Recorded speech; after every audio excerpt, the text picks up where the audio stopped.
Hello, my name is Matt Sergeant Polo. I wanted to take a minute to talk to you about Command Sergeant Major retired Johnson. When I first met him was at Fort Riley back in 2005. Then it was First Sergeant Johnson. I wasn't a part of his company at that time. I was in a different company. But I remember when we went to JRTC in Louisiana, it was hot, it was miserable. Everyone was just hating life. And the first time I met him was when his company was doing a company run, and they was going through all the different barracks of all the different companies with their company run, sounding off, called in cadence, everyone loud and proud, head up high, completely drenched in sweat from head to toe. And the thing that I noticed was everyone was genuinely enjoying themselves, even though it sucked. It absolutely sucked, but they were still enjoying themselves. And I thought to myself, I was a young E5 at that time, that was a company that I would like to be a part of. And thankfully, I got that opportunity to be a part of Bandito Charlie shortly after JRTC, when they reconfigured the company and they had to take their numbers from about 110, 120 soldiers to 170 soldiers. I got to be a mechanic for that company. And so during the pre-deployment to Iraq, then First Sergeant Johnson, the thing that I noticed is he treated everybody the same. Didn't matter what your MOS was, didn't matter what your job was, he treated you exactly the same, which is something that I loved. Seeing I have a leader. I've been in a lot of infantry units throughout my career, and as a mechanic, that is probably the only time that I actually seen that played out, where everybody was treated exactly the same regardless of MOS or job. Another thing that then First Sergeant Johnson did was he was pushing for a lot of schooling for everybody to go to before we deployed. So one of the things is we was shorthanded medics going for the deployment. So he was able to get eight people in our company to go through EMT basic training through the local college on post, and to actually get certified through the National Registry of EMTs after we was done with the schooling, which,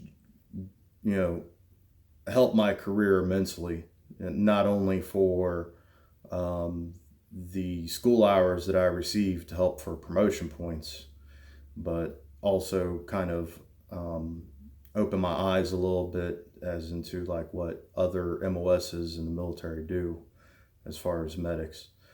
So for the deployment to Iraq,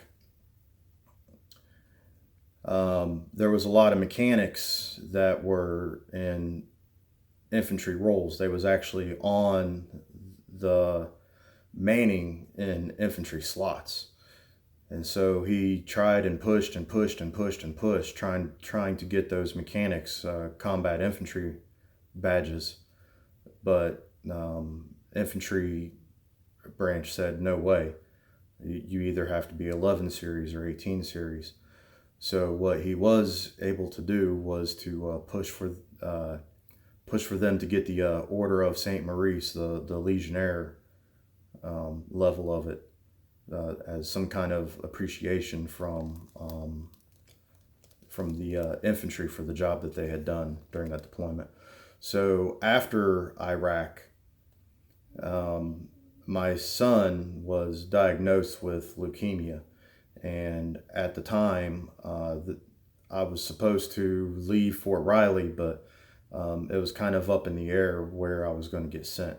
So I contacted my branch manager, trying to talk them into sending me to Fort Knox, which would have put me 3 hours away from my son, because he lived with my ex-wife.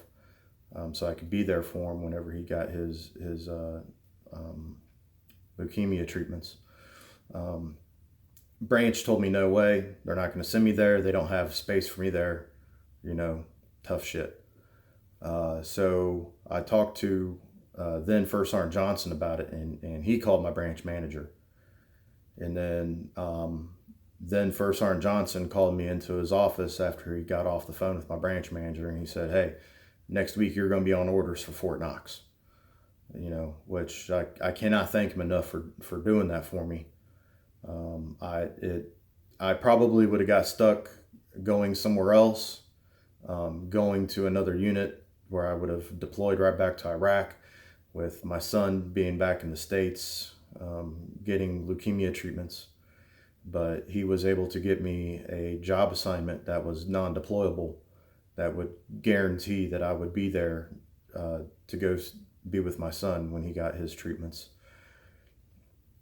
So Command Sergeant Major Johnson has influenced a lot on me on my leadership style with soldiers.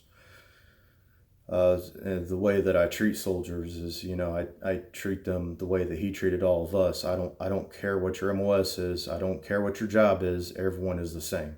And I'm going to treat you exactly the same, whether it be good or bad. Everyone's going to get treated exactly the same. Another thing that he influenced me throughout my careers is to step up. When in charge, be in charge. And so when I was a staff sergeant at Fort Hood,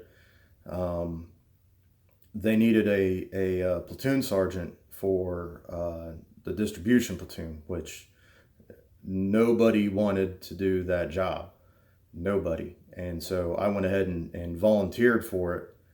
It completely outside of my job as a mechanic, pushing fuel and ammo and resupplying to the line troops.